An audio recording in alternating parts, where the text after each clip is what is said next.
Okay, it's time for a movie, Desiree, which was released in 1954, an American historical romance directed by Henry Costa and produced by Julian Blaustein. Screenplay by Daniel Faradash. It's based on the best-selling novel Desiree by Anne-Marie Selinko. Music score by Alex North and cinematography by Milton Krasner. It stars in the lead role Marlon Brando plays Napoleon Bonaparte, Gene Simmons as Desiree Clary. Also stars Merle Oberon, Michael Rennie, Cameron Mitchell, Elizabeth Sellers, Charlton Austin, Kathleen Nesbitt and Caroline Jones. The film was nominated for 2 Academy Awards for Best Art Direction and Best Costume Design. Okay, a brief look at the plot. Set in 1794 in Marseille, Desiree Clary makes the acquaintance of the Corsican Joseph Bonaparte and invites him and his brother, Captain Napoleon, to call upon the family the following day. The next day, Julie, Desiree's sister, and Joseph are immediately attracted to each other, and Napoleon is taken with Desiree. He admits to her that the poor Bonaparte brothers need the rich dowries of the Clary sisters. Later, Desiree learns that Napoleon has been arrested and taken to Paris. Okay, so let's give it a look. After a tremendous classically inspired music entrance and the visual spectacle of Marseille at the end of the 18th century on canvas, we then get thrust into a family where the 2 girls are having dinner with their parents.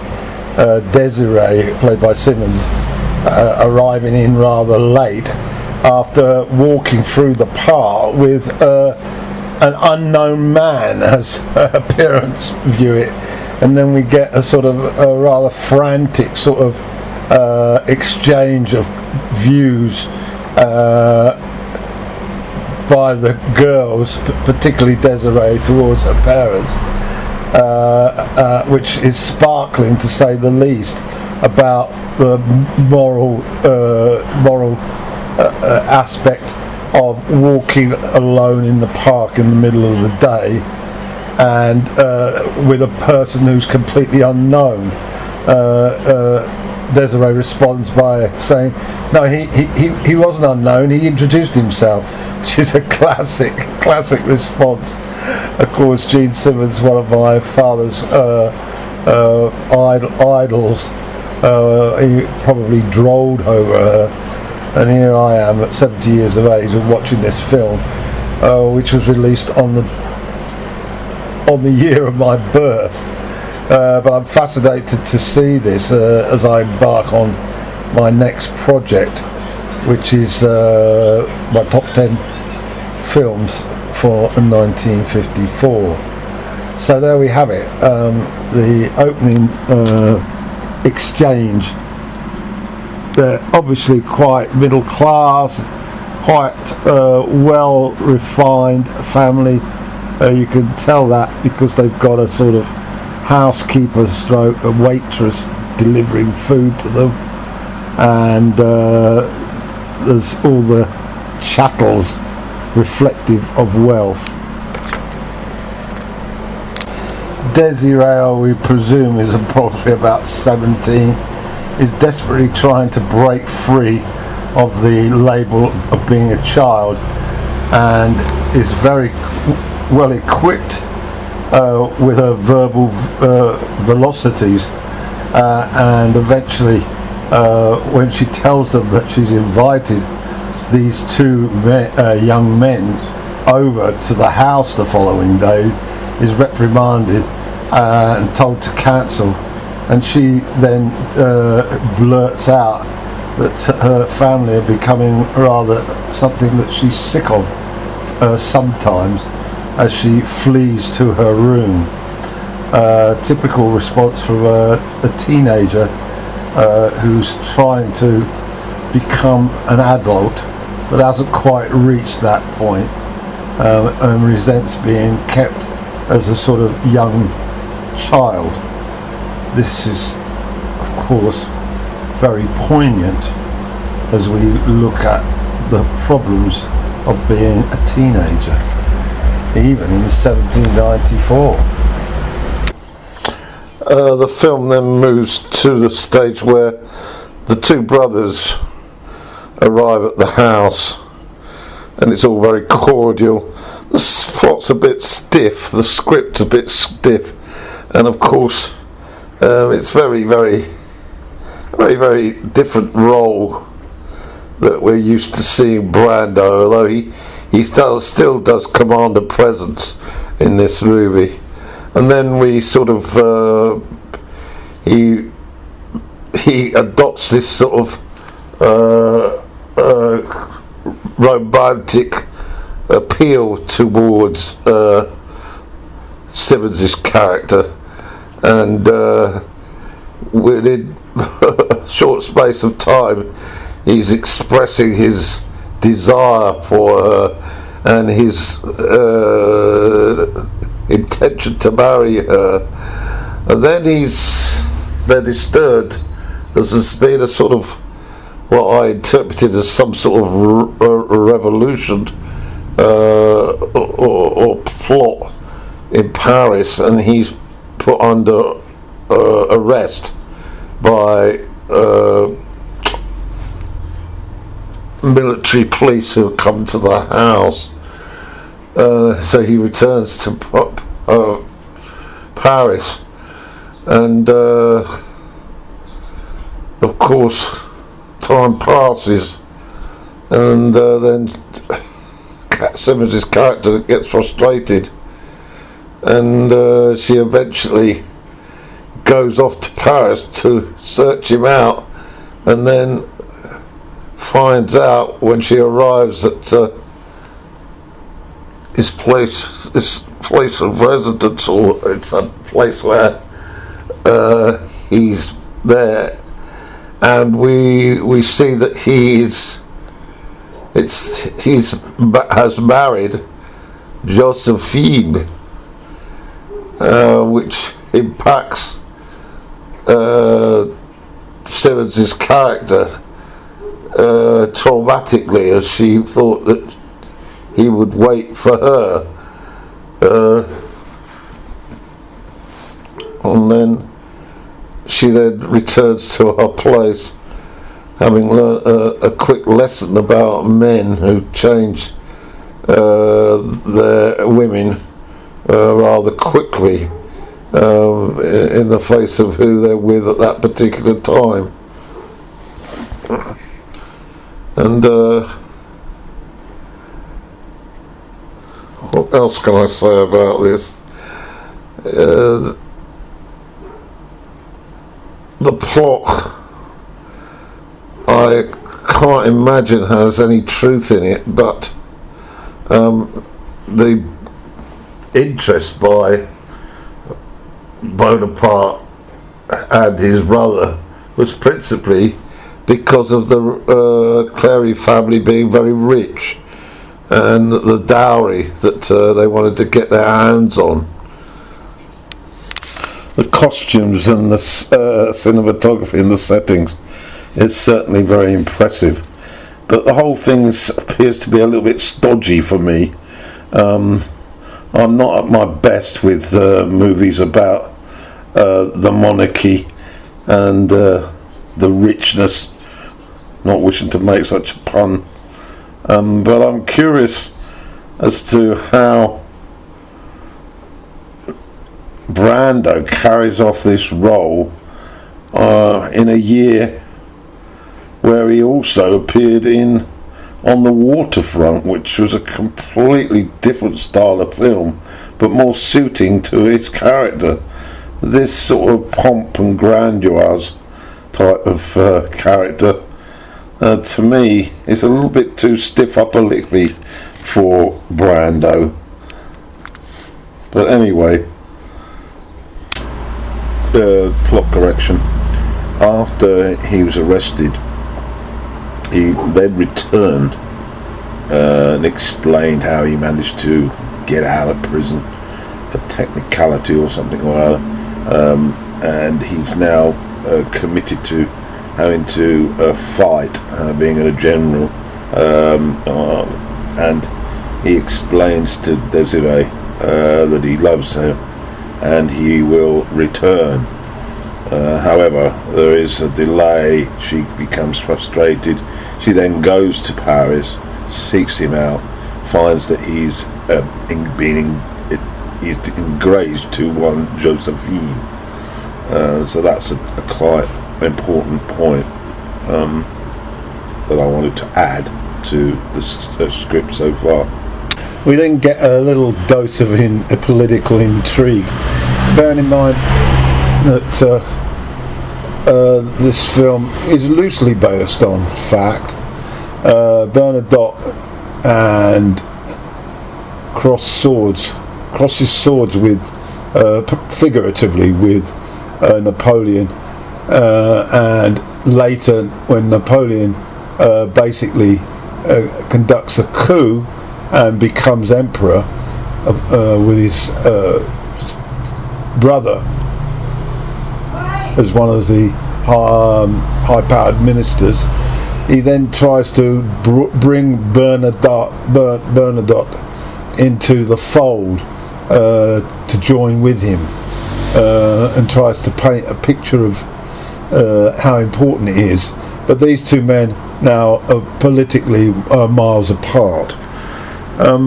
This, I guess, is sort of thrown in as a strip point because of its accuracy to an extent, but don't be misunderstood. This isn't a political thriller like we would know of today.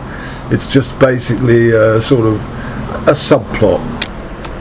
There's then a further meeting where Bernadotte actually gives Napoleon his loyalty, but makes it clear that he can never give him any affection. So I was misled on my previous comment. Napoleon's continued interest in Desiree is obvious, giving her a special role at the coronation. But this narks Desiree's husband, Bernadotte, and efforts by Desiree to reassure him that he means nothing to her seem to have a minor impact. We then have an elaborate coronation. It's very much a sort of pageant sort of style, vis-a-vis like for a king. In France, of course, they used the term emperor at the time. But let's get on to the next part of the film. Napoleon, however, remains childless. Josephine unable to continue. So, like most dignitaries, it was time to get into something new. He discarded her.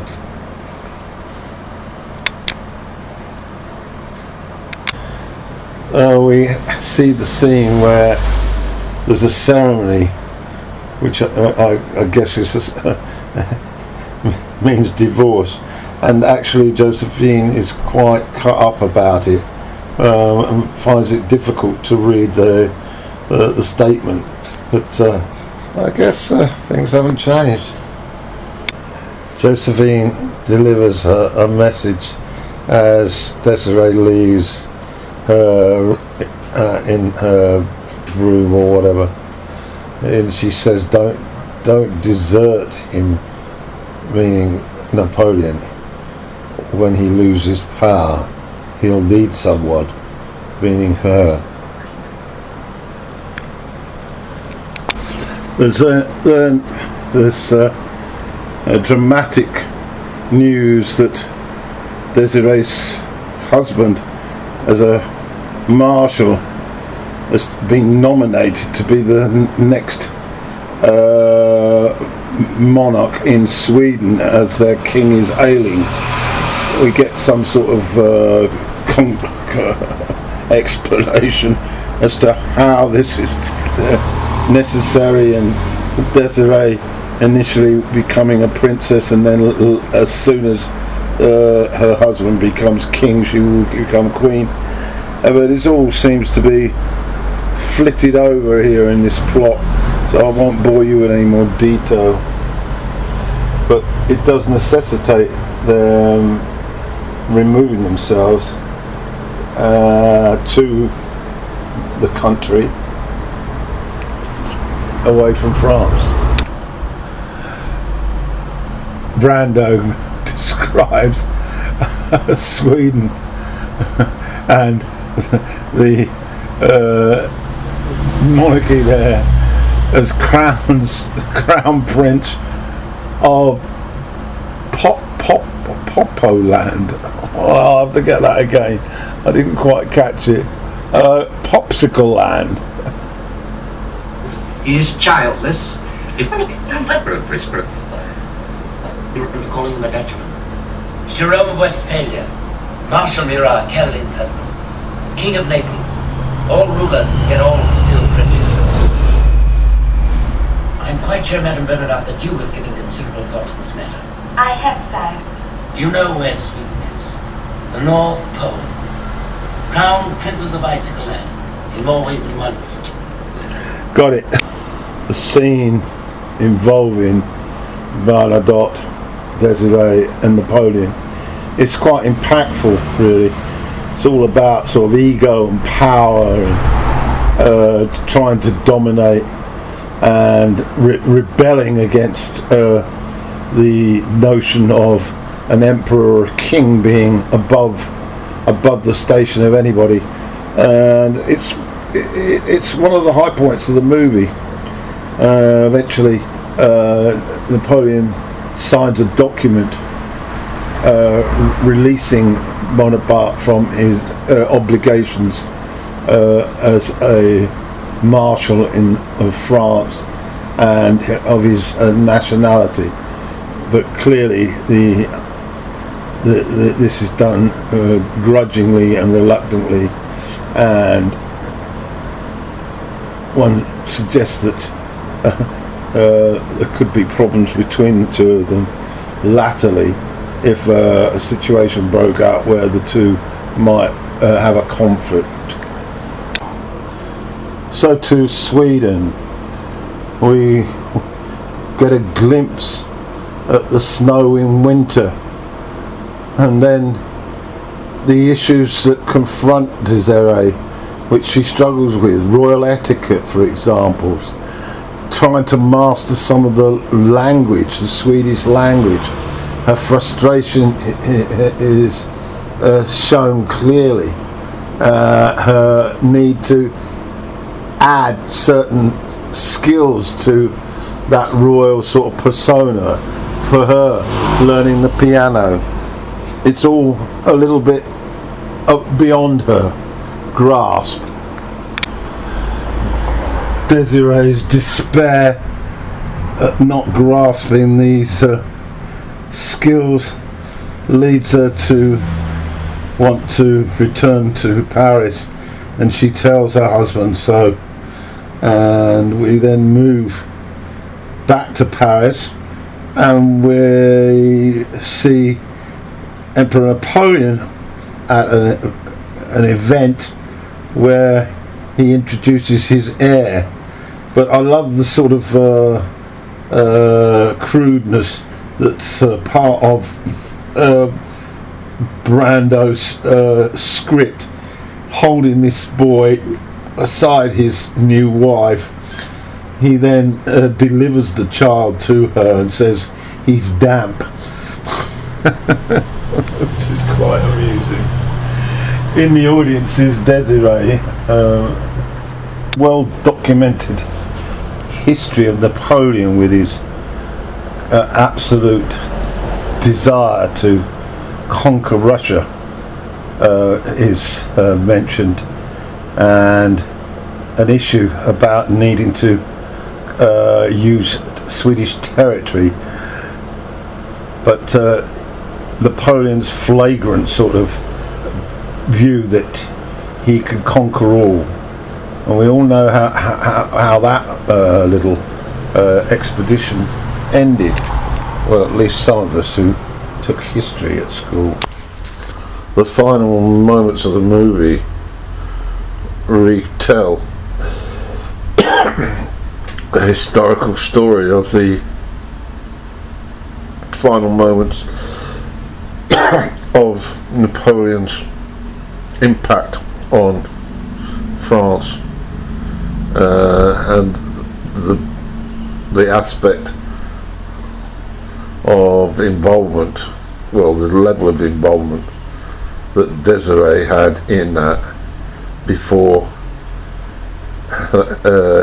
he retreated in exile to his final resting place, as he surrendered his sword as a